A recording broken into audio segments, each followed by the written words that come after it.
Good afternoon, everyone. Thank you very much for joining us on short notice. I am extremely livid today about what you're about to see on this screen. The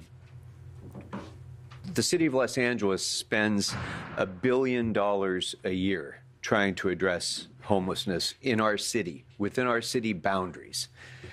And yet, we still have 46,000 people living without shelter within the city of Los Angeles.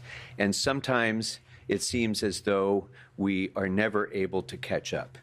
And it's been widely assumed by many, and we hear anecdotally, that some of our surrounding cities and jurisdictions who don't spend their resources on providing services, who don't build shelters for their unhoused residents, who don't invest in permanent supportive housing, who don't do the basic human things necessary to address homelessness, are instead pushing their unhoused population into the city of Los Angeles.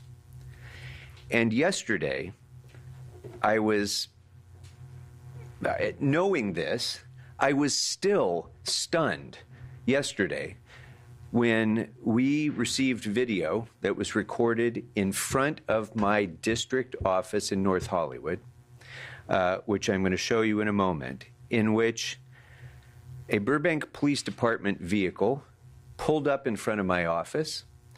A person was discharged from that vehicle in handcuffs. The handcuffs were removed. The person fell to the sidewalk, clearly experiencing a mental health crisis, as well as physical injuries. And the officers of the Burbank Police Department got back in their vehicle and drove back to Burbank. Without giving any aid to this person, without determining whether there was anyone who could provide services to this person, they dumped him in North Hollywood. And you will see the impact of that in a moment. Now, when we saw the video, we went into action, and my staff went out onto the streets of North Hollywood, drove around trying to find this person, and thankfully, my district director, Lorraine Diaz, located him and was able to secure medical care for this person through the Los Angeles Fire Department. So I want to take a moment now, if we can, and just show you this video.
And for obvious reasons, we're not going to disclose the man's name.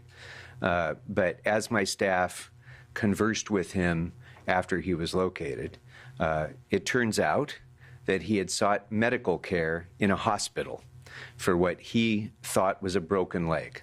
I don't know whether it was in fact broken or not, but clearly he had difficulty walking. That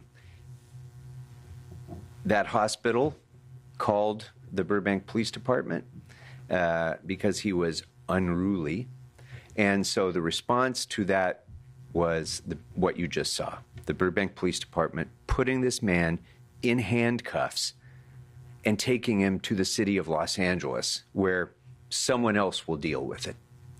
And obviously this is callous, cruel, inhumane, and also fundamentally irresponsible.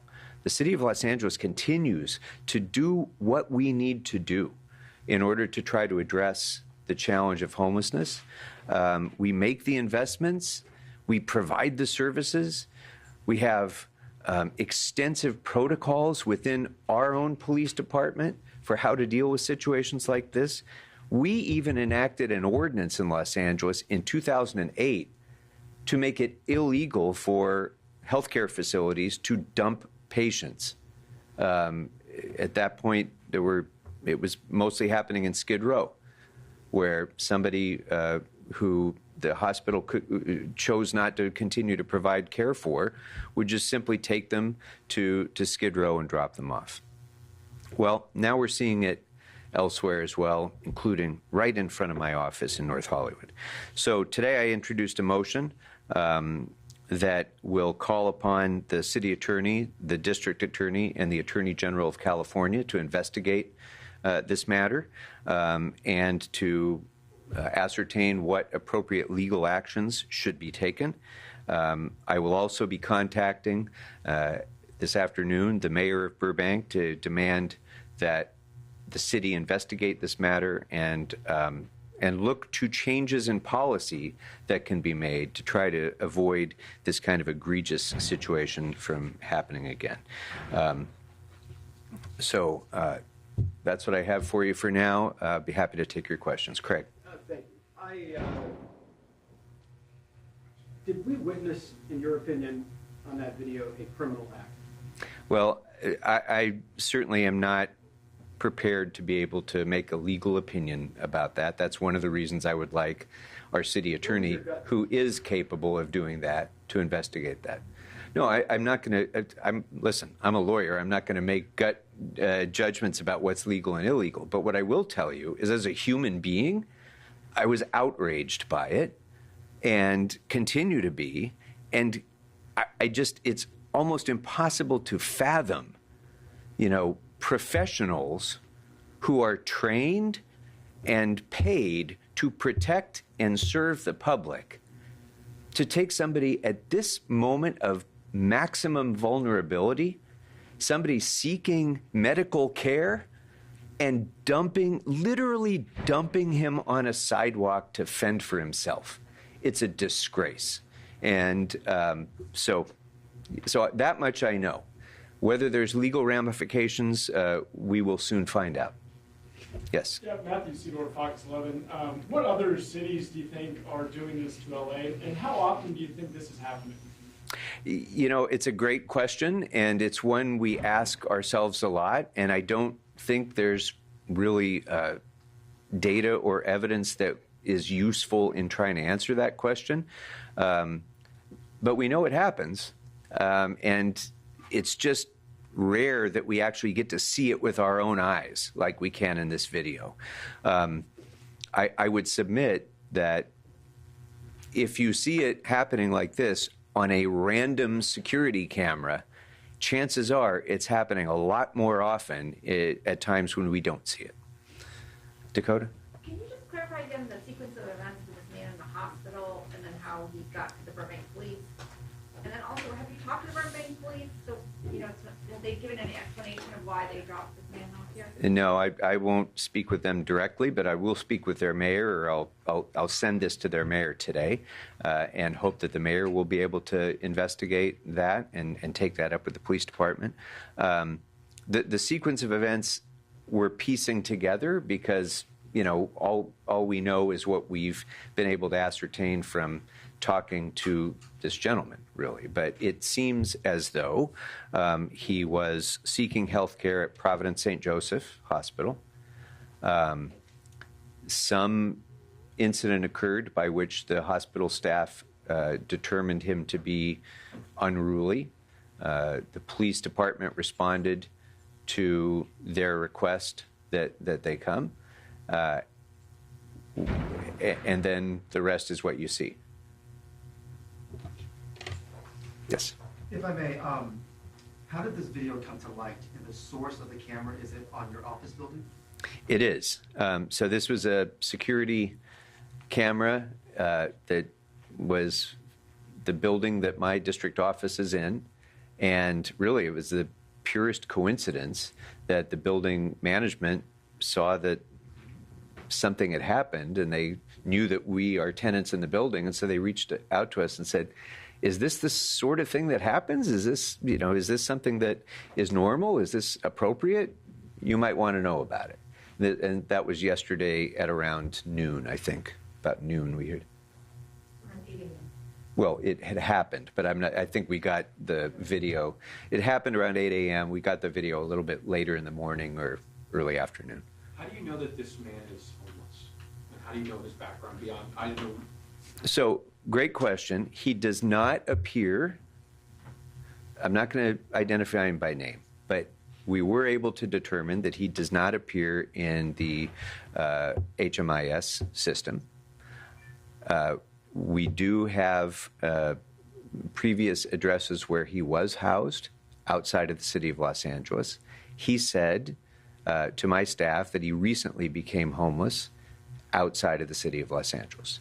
And so just based on the conversations with him. And were there talks at all about holding this with other members of the city council? Because we've heard from other members of the city council, specifically those who represent districts bordering Beverly Hills, where there's often encampments that the Beverly Hills Police Department is guilty of this as well. Is there a more broader action plan coordinated between other council members, or this is just about explaining? No, I certainly hope that there will be, and sorry, I kind of threw this together really last minute just because it was so infuriating, and I thought we got to get this to you guys to be able to tell the story. But part of the results of this motion will be, I hope, to have a more comprehensive discussion within the council, because we're all impacted by this. And the city has, I actually don't know how many jurisdictions border on the city, but it's quite a lot. And we are going to extraordinary lengths, and many of our neighbors are not, to provide services to people who are unhoused. And this is not and never has been a city of Los Angeles issue. It is a regional crisis that is the result of nationwide issues, a nationwide opioid crisis, a nationwide failure to address mental health challenges, a regional crisis of housing affordability. All of these are issues that impact the entire region, the entire state, even the entire nation, and yet people look to Los Angeles City Hall to be the remedy for that. And we are doing more than our share to provide those remedies. But folks, and people who are in public service in other areas need to start stepping up and doing their share as well. Did you say physically where this man is right now? Is he in an LA shelter? I don't know currently. He was taken back to a hospital facility. I don't know where he is right now. Is there an indication that this drop-off location was intentional?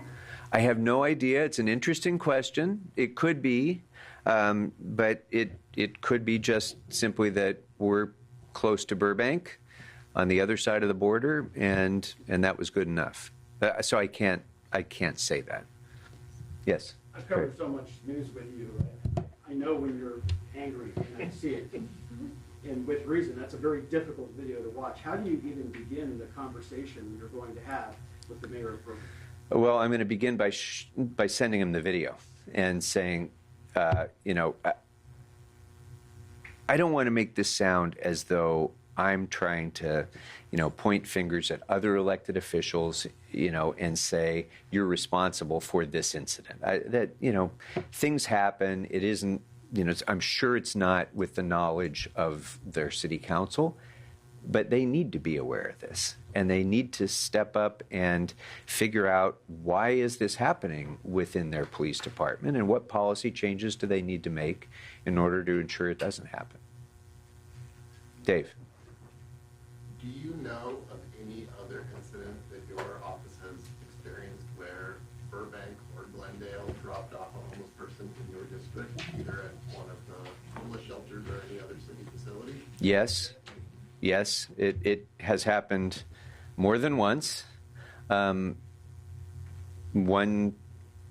example that I can think of was when they showed up and dropped somebody off at our Homeless Services Navigation Center in North Hollywood. But at least that, is a door to services.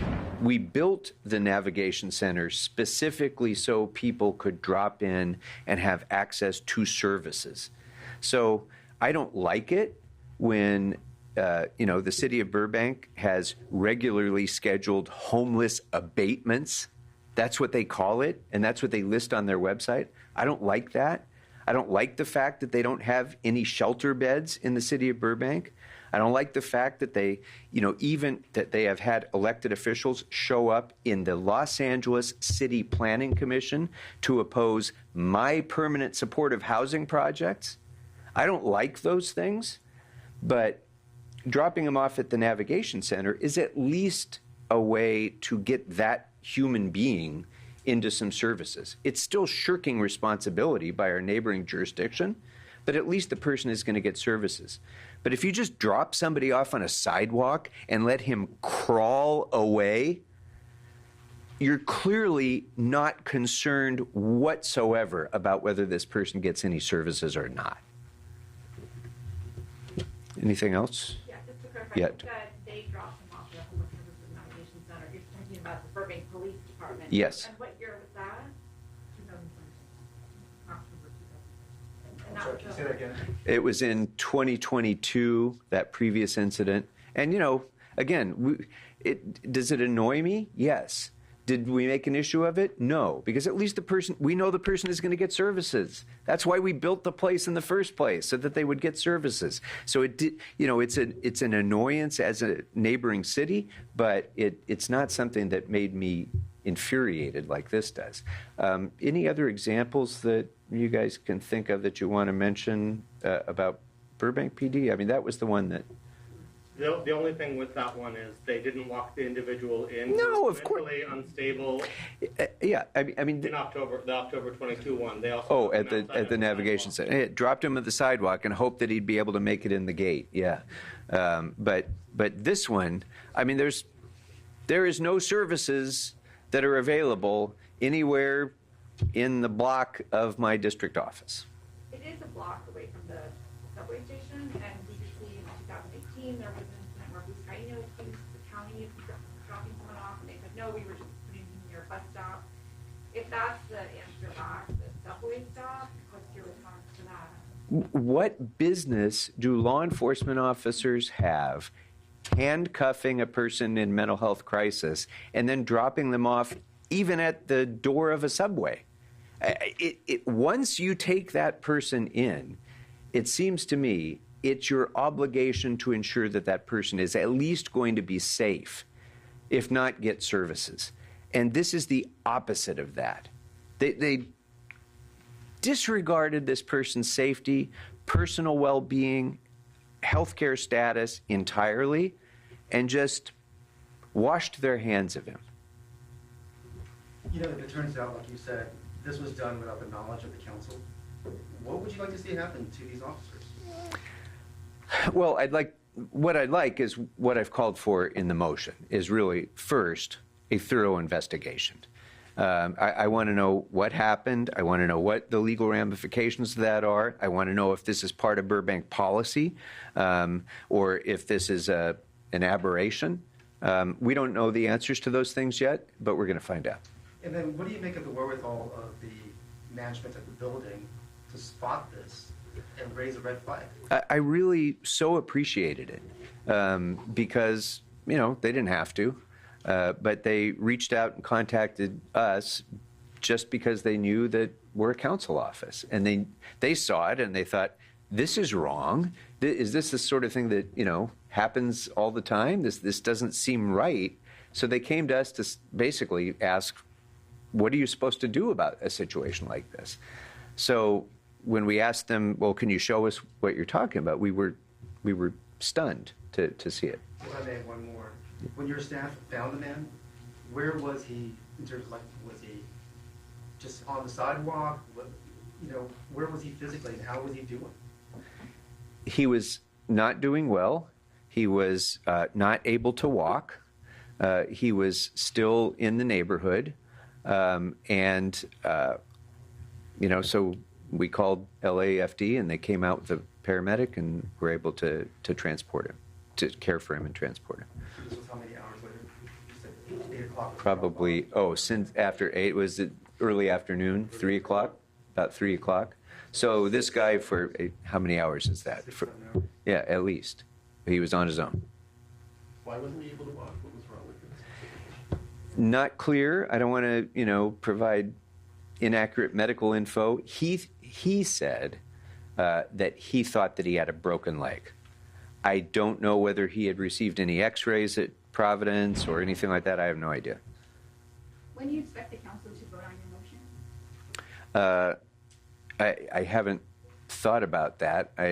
Did we assign it to a committee? Rules and H&H.